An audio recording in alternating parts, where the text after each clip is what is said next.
আসসালামু আলাইকুম, কেমন আছেন আপনারা সবাই? আশা করি ভালো আছেন। কম্পিউটার ভিশনের পক্ষ থেকে সালিম স্বাগত জানাচ্ছি একটা নতুন পিসি বিল্ডের ভিডিওতে। আর আজকের ভিডিওটা আসলে অনেকের রিকোয়েস্টে করা, অনেকে আসলে আমাদেরকে বলেছে, কমেন্টে বলেছে, ফোন দিয়ে বলেছে, মেসেজ দিয়েছে ফেসবুকে, পেজে, হোয়াটসঅ্যাপে যে আসলে বাজেট ৮০,০০০ টাকার মধ্যে একটা কমপ্লিট পিসি লাগবে। সেখানে গ্রাফিক্স কার্ড থাকতে হবে, জেনারেশনটা হতে হবে আপডেট, মনিটরটা থাকতে হবে হাই কোয়ালিটির অর্থাৎ ভালো মানের।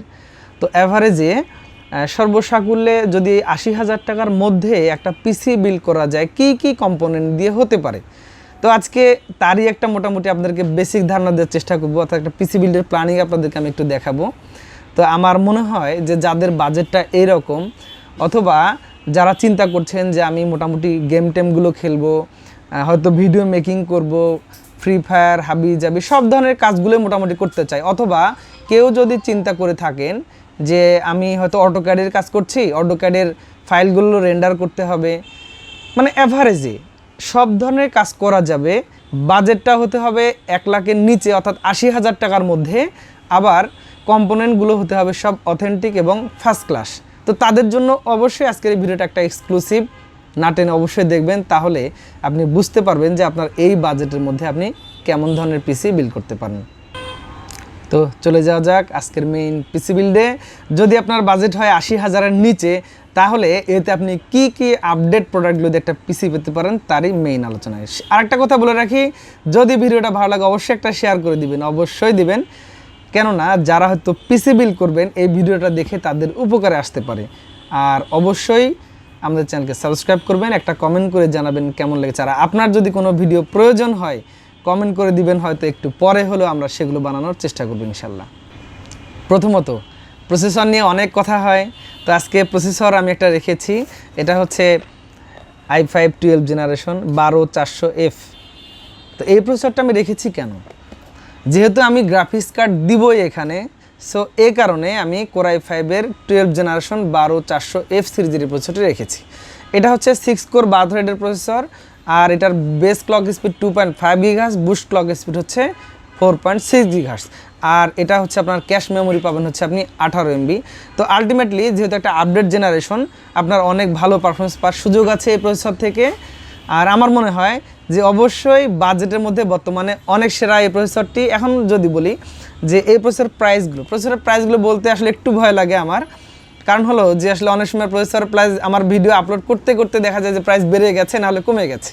তো আসলে আপলোড দেওয়ার পরে অনেকে হয়তো অন্যরকম কমেন্ট করেন, তারপর আমি বলে দিচ্ছি এই প্রসেসরটা এই পিসি বিল্ডের সাথে ধরা হয়েছে 17,300 থেকে 17,500 টাকার মধ্যে। তো 17,300 থেকে 17,500 টাকার মধ্যে আপনি Core i5 12 জেনারেশন 12400F সিরিজের প্রসেসর পাবেন। একটা কথা বলে রাখি, এই প্রসেসরটা দিয়ে পিসি বিল্ড করলে আপনাকে অবশ্যই গ্রাফিক্স কার্ড নিতে হবে, না হলে কিন্তু প্রসেসরে এই দিয়ে ডিসপ্লে আসবে না।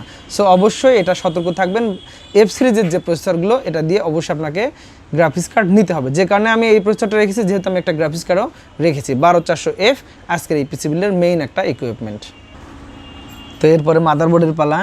মাদারবোর্ডটা কিন্তু আমি একটু ভালো রাখার চেষ্টা করেছি। আসুসের একটি প্রাইম সিরিজের মাদারবোর্ড, এটা হচ্ছে আসুস H610MA Wi-Fi D4। এটা অ্যাকচুয়ালি DDR4 সিরিজের মাদারবোর্ড। আর আসুসে যে এন্ট্রি লেভেলের যে ওয়াইফাই মাদারবোর্ডগুলো আছে তার মধ্যে এটা অনেক ভালো। এর মধ্যে অনেকগুলো ফিচার্স আছে যেগুলো অনেক আপডেট, আপনার পিসি বিল্ডের পারফরমেন্সকে অবশ্যই অনেকভাবে বুস্ট করবে। তো আমার মনে হয় যে আপনি আপনার পছন্দের তালিকায় এই মাদারবোর্ডটি রাখতে পারেন।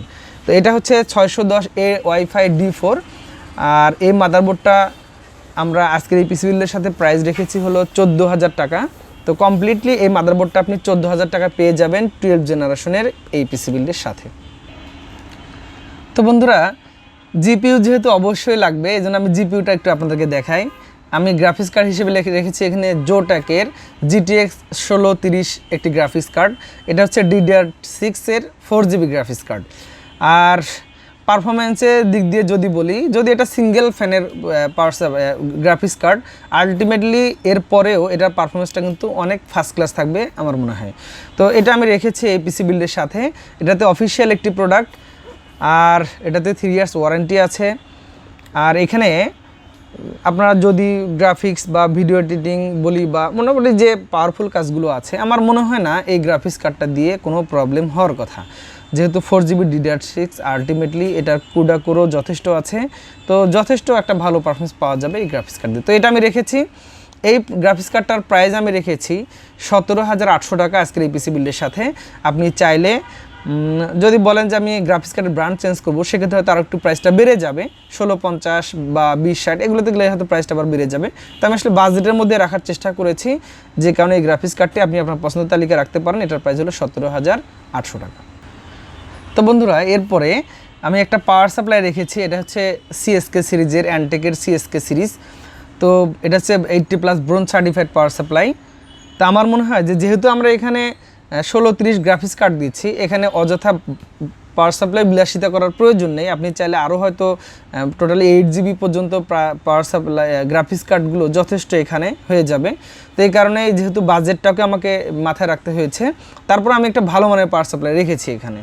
তো এটার প্রাইস হচ্ছে আপনার হয়তো 3900 থেকে 4000 টাকার মধ্যে এই পাওয়ার সাপ্লাইয়ের প্রাইসটা এখানে ধরা হয়েছে। আপনি চাইলে এটা নিতে পারেন।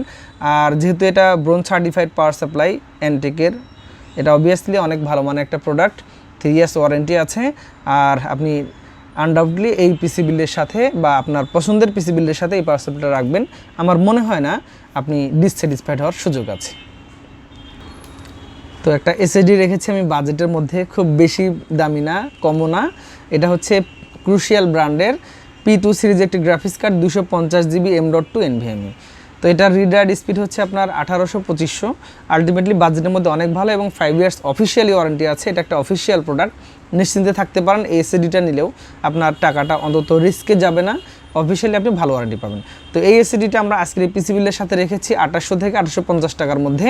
তো আমার মনে হয় যে যথেষ্ট। এরপরে যখন আপনার মনে হয় যে প্রয়োজন হবে আমার একটু এসএসডিটা আর একটু বেশি দরকার, আপনি হয়তো আরেকটু কিছুটা বাড়িয়ে হয়তো আপনি ধরুন আপনি এইচপি যদি নিতে চান বা ক্রুশিয়াল বা কিংসম্যান নিতে চান, সেগুলো হয়তো আপনি 4000 থেকে 4800 টাকার মধ্যে বিভিন্ন ব্র্যান্ডের আছে। এরপর যদি আপনি স্যামসাংয়ে যেতে চান, স্যামসাং নিতে চাইলে হয়তো আপনাকে 5900 টাকা করে বাজেট করতে হতে পারে। তো আমার মনে হলো যে আসলে বাজেটের মধ্যে অবশ্যই এটা একটা যথেষ্ট, আর এই পিসি বিল্ডের জন্য হয়ে যাবে। স্টোরেজ হিসেবে আমি এক্সট্রা আসলে কোনো হার্ড ডিস্ক রাখি না এখানে।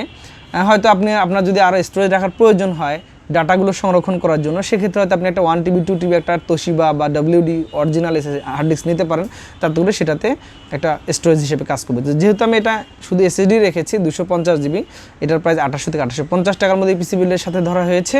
তো 5 ইয়ার্স ওয়ারেন্টি এসএসডিটি অবশ্যই অনেক ভালো হবে। তো বন্ধুরা, এখানে আমি র্যাম হিসেবে একটা র্যাম রেখেছি DDR4 32/8GB। আপনি চাইলে দুইটা নিতে পারেন, অথবা মানে আরও 16GB করেও নিতে পারেন, তখন হয়তো বাজেটটা একটু বেড়ে যাবে। তো বাজেটের মধ্যে আমি রাখার চেষ্টা করেছি। এই র্যামে আপনি হয়তো কোনটা র্যাম পেতে পারেন, হয়তো আপনি PNY র্যাম পেতে পারেন, নাহলে হয়তো টিমের পেতে পারেন, অথবা কিংসম্যান পেতে পারেন, অ্যাপাচার পেতে পারেন। মোটামুটি এই বাজেটের মধ্যেই এই র্যামগুলো আছে। র্যামের প্রাইসটা হয়তো আপনি 2700 থেকে 2750 টাকার মধ্যেই পেয়ে যাবেন। আর যদি আপনি মনে করেন যে না আমার দুইটা র্যাম লাগবে, সেক্ষেত্রে হয়তো আপনার 80,000 পার হয়ে যেতে পারে বাজেটটা। যেহেতু আমি হিসাব করে দেখেছি এই পিসিটিতে নিট কস্টিং হচ্ছে আপনার 78,000 টাকা। যখন হয়তো আপনি 16GB র্যাম নেবেন দুইটা, সেক্ষেত্রে হয়তো 80,800 টাকা বা 81,000 টাকার মধ্যে তখন কিন্তু হয়ে যাবে। তো এটা আপনি 3-4টা ব্র্যান্ডের মধ্যে যে কোনো একটা নিতে পারেন। আমি ব্র্যান্ডগুলো আবার বলে দিই, অ্যাপাচার, এরপর হচ্ছে PNY, কিংসম্যান অথবা টিম। এই 4টা ব্র্যান্ডের যে কোনো একটা র্যাম আপনি নিতে পারবেন। এটা হচ্ছে এই একটা র্যাম নিলে হচ্ছে 78,000, দুইটা র্যাম নিলে হয়তো 80,000 সামথিং চলে আসবে। তো 3200 বাসের এই লাইফ টাইম ওয়ারেন্টি অফিসিয়াল র্যামটা আশা করি পিসি বিল্ডের জন্য একটা পারফেক্ট কম্বিনেশন। তো এরপরে অনেক প্রতীক্ষিত হচ্ছে কেসিং কেমন হবে। কেসিংটা আমি কিন্তু রেখেছি অ্যান্টেক ব্র্যান্ডের। এই কেসিংটার যেটা একটা উপকারিতা, সামনে বেশ কুলিং সিস্টেমটা চমৎকার, যেহেতু সামনে ARGB 3টা ফ্যান আছে, আর হচ্ছে পিছনে একটা ফ্যান আছে। এখানে হয়তো আমাদের জ্বালানো হয়নি। আর এইটা হচ্ছে একটি মোটামুটি ATX সাইজের কেসিং। এখানে আপনি যদি চান যে আপনি হয়তো যে লিকুইড কুলারগুলো চালাবেন, একদম অনায়াসে মোটামুটি এটা সেট আপ করা জায়গা আছে। এখানে টেম্পার্ড গ্লাস আছে, টপে যে ফিল্টারটা আছে কুলিং সিস্টেমের জন্য অনেক ভালো হবে, ম্যাগনেটিক ফিল্টার। আর USB 3 পোর্ট আছে। এভারেজে আউটলুক এবং যেহেতু কুলিং সিস্টেমটা একটু, যেহেতু গ্রাফিক্স কার্ড আছে এখানে, কুলিং সিস্টেমটা অবশ্যই একটু ভালো প্রয়োজন। তো আমার মনে হয় যে এটা যথেষ্ট হয়ে যাবে। তো এটা হচ্ছে অ্যান্টেকের NX 292 মডেল একটি কেসিং, ব্ল্যাক কালারটা। এটার আমরা প্রাইস এই পিসি বিলের সাথে ধরেছি 37,000 সরি 3700 টাকা, 3700 টাকা, আমরা ভুল হয়েছে, 3700 টাকা আমরা ধরেছি। তো আশা করি এই পিসি বিল্ডের আউটলুকটাকে অনেক গর্জিয়াস করবে এবং কুলিং সিস্টেমটাকে একটা পারফেক্ট করবে। তো এরপরে মনিটর নিয়ে একটি কথা বলতে চাইলে দেখতে পাচ্ছেন মনিটরটা আমরা রেখেছি HP M22F একটি মনিটর, ফুল HD 75Hz একটা মনিটর, আর বাংলাদেশ মার্কেটে বহুল জনপ্রিয়, বহুল পরিচিত। তো আসলে এই মনিটরটা কাস্টমার নিতে গেলে আসলে অন্যান্য মনিটরগুলোতে হয়তো একটু মোটিভেশন দেয় অনেক দোকানদারগুলো, এটা কিন্তু ওইভাবে দিতে হয় না, কারণ সবাই জানে যে মোটামুটি অনেক